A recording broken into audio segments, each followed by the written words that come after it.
بھائی ہم نے آپ کو ناول کا بولا تھا، آپ نے آرڈر نہیں کیے تھے کیا؟ وہ لاؤنج میں بیٹھے تھے جب پیالے اسے دیکھی نظروں سے گھورتے ہوئے بولی تو وہ چونکا، پھر خود کو سیریس سا ظاہر کیا۔ ابھی تک پارسل نہیں آیا کیا؟ سنان نے ان دونوں کو دیکھ کر تعجب سے پوچھا۔ یالے اور ثنایا نے ایک دوسرے کو دیکھا۔ ہمیں تو کوئی پارسل نہیں پہنچا ابھی تک، ثنایا نے حیرانگی سے کہا۔ اچھا، میں کرتا ہوں چیک، وہ کندھے جھکا کر سنجیدہ سا کہتا موبائل میں کچھ تلاش کرنے میں مگن ہو گیا، جبکہ وہ دونوں منہ پسوڑتی سنان کو بار بار گھوریوں سے نواز رہی تھیں، جنہیں سنان بخوبی محسوس کر رہا تھا، پر انجان بنا خود کو موبائل میں مصروف ظاہر کر رہا تھا۔ آپ نے سچ میں آرڈر دیا تھا نا بھائی؟ یالے نے مشکوک نظروں سے اسے دیکھتے ہوئے پوچھا تو وہ ایک پل کے لیے گڑبڑا ہی گیا۔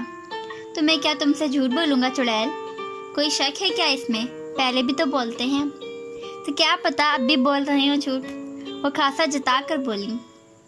تمہیں میں جھوٹا لگتا ہوں؟ وہ آنکھیں پھیلائے اپنی جانب اشارہ کرتا ہوا پوچھنے لگا۔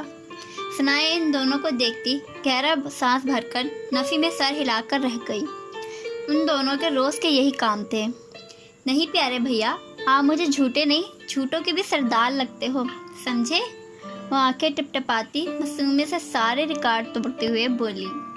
سنان کا تو حیرت کے مارے منہ کھلا کا کھلا رہ گیا تھا۔ تم خود ہوگے تم جھوٹی، بلکہ چڑیل، بندری، میسنی، گائے، سب کی سب۔ وہ دانت پیس کر کہتا۔ اس وقت ثنایا کو ایک کیوٹ سا بچہ لگا۔ یالے کے فیس ایکسپریشن دیکھتی وہ ہنس دوری ہو گئی تھی۔ یالے کے لیے ایسے القابات سنان کے منہ سے وہ پہلی بار سن رہی تھی، جبکہ سنان سب بھولتا پہلی بار اس کو ایسے کھل کے ہنستا دیکھ رہا تھا۔ ماشاء اللہ، بے ساختہ اس کے لبوں سے ادا ہوا، جسے ثنایا نے تو نہیں پر یالے نے ضرور سنا تھا۔ استغفر اللہ، نظر نہ لگا دینا کہیں اس کو سنان کے بچے، وہ جو اس کی ہنسی میں کہیں کھویا تھا۔ ایک دم ہوش میں آتا، خود کو ڈپتا، بڑبڑایا اور یالے کو دیکھا جو خاموش سی اسے دیکھ رہی تھی گہری نگاہوں سے، اور ان نگاہوں کی وجہ وہ جان کیا تھا، لیکن ظاہر نہیں ہونے دینا چاہتا تھا، اس لیے اپنے پاس پڑا کشن اٹھا کر شرارت میں یالے کے منہ پر دے مارا تاکہ وہ اس کا دھیان بھٹکا سکے۔ ہاں، یالے کا تو منہ ہی کھل گیا تھا اپنے منہ پہ کشن کھا کر۔ سنان کے بچے، اب بچ کے دکھاؤ مجھ سے۔ وہ غصے سے چیختی سنان پر جھپٹی تھی، جس نے بر وقت اس کے دونوں ہاتھوں کو اپنی گرفت میں لیا تھا۔ اے بھینسنی گائے، خبردار جو میرے چہرے پر اپنے یہ چڑیلوں والے نخون گاڑے تو۔ وہ اسے خود سے پیچھے کرتا ہوا بولا۔ تم خود ہوگے گائے، بھینس، بندر، موٹے انسان۔ وہ چیختی ہوئی اس پر چپٹ رہی تھی۔ خالہ جانی، ان دونوں کو زیادہ لڑتے دیکھ ثنایا نے آفت بیگم کو آواز دے دی۔ یہ کیا کر رہے ہو تم دونوں؟ کیوں لڑ رہے ہو ایسے پاگلوں کی طرح؟ آفت بیگم اپنے کمرے سے نکلتی پریشانی سے ان کو دیکھتے ہوئے بولی، جہاں سنان صوفے پر پیچھے کی طرف گرا پڑا تھا اور یالے اس کے اوپر جھپٹی ہوئی تھی۔ اس کے دونوں ہاتھوں کی کلیاں سنان کے دونوں ہاتھوں کی گرفت میں تھیں اور بایاں گھٹنا فولڈ کیا ہوا سنان کی ٹانگوں پر تھا۔ مما، اس چڑیل نے شروع کیا تھا پہلے۔ سنان اس کو پیچھے کرنے کی کوشش کرتا جلدی سے بولا، جبکہ یالے اور ثنایا کا منہ ہی کھل گیا۔ نہیں خالہ جانی، سنان نے پہلے یالے کو کشن مارا تھا۔ یالے سے پہلے ثنایا ہی اپنی دوست کی سائڈ لیتی میدان میں اتری۔ سنان نے اسے آنکھیں دکھائیں، پر ہی دل میں لڈو پھوٹے تھے۔ وہ اب اسے سنان بھائی نہیں بلا رہی تھی۔ ہائے میں مر جاوا، میری پیاری سی معصومہ، کتنا پیارا لگتا ہے تمہارے منہ سے میرا نام۔ تم تو میری سائڈ لے لو، آفٹر آل تمہارا اچھا والا کزن ہوں اور دوست ہوں میں، وہ جتاتے ہوئے کہنے لگا تو ثنایا نے آنکھیں گھمائی۔ دوست؟ توبہ توبہ، نہیں جی، میں کیوں آپ کی سائڈ لوں؟ آپ جھوٹ بول رہے ہیں۔ آپ نے ہی یالے کو تنگ کیا تھا پہلے، آئی سمجھ؟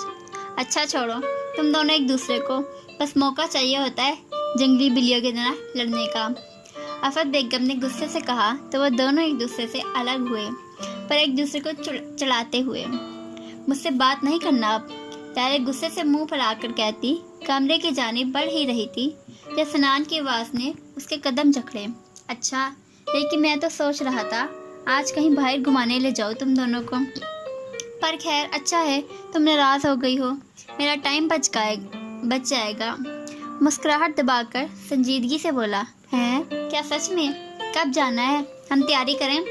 وہ فوراً پلٹی سنان کے پاس بیٹھ کر اس کا بازو تھامتی سوال پر سوال کرنے لگ گئی۔ کہاں گئی ناراضگی؟ کہاں گیا غصہ؟ اب نہیں، کیونکہ یہ آفر تمہارے ناراض ہونے سے پہلے تک تھی۔ ہاں، کون ہے ناراض؟ کس سے ہے ناراض؟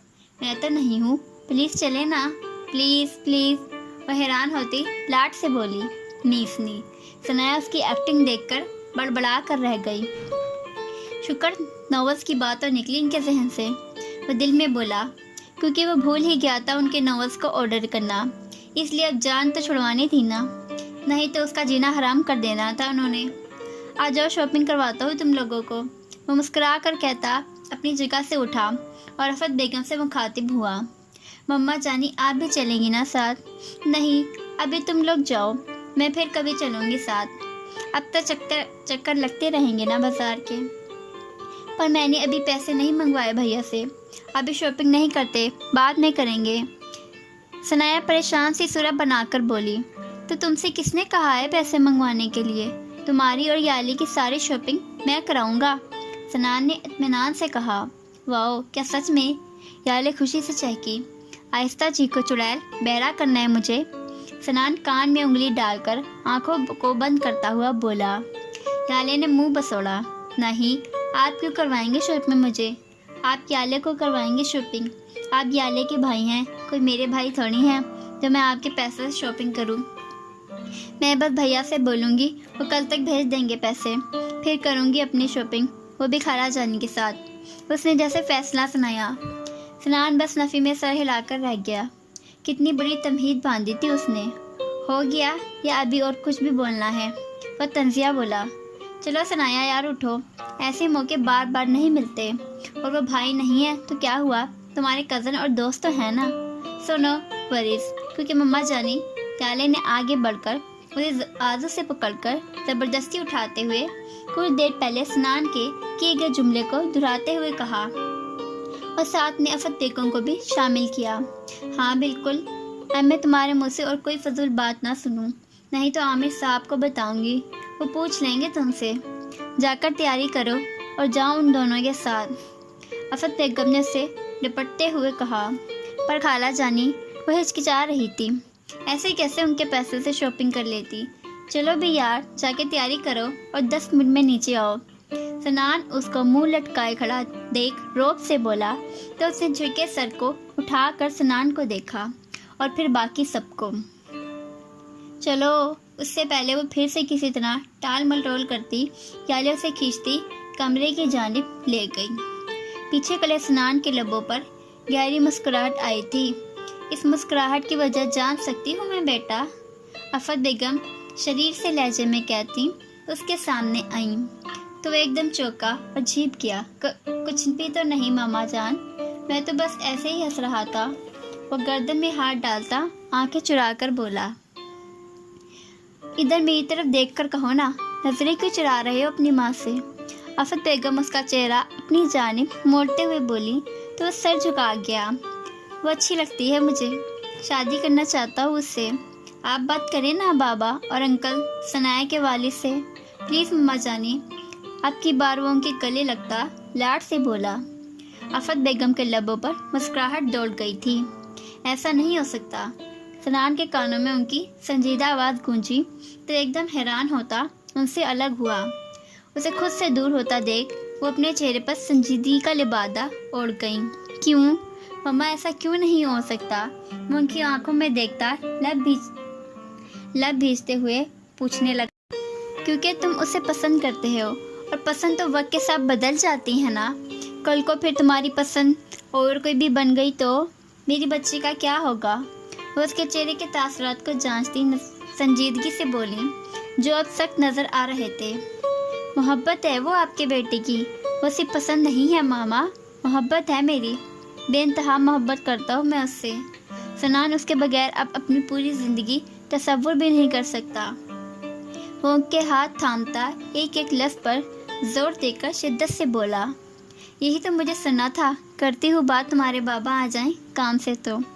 وہ محبت سے اس کا ماتھا چوم کر مسکراتے ہوئے بولی تو سنان کھل کے مسکرایا۔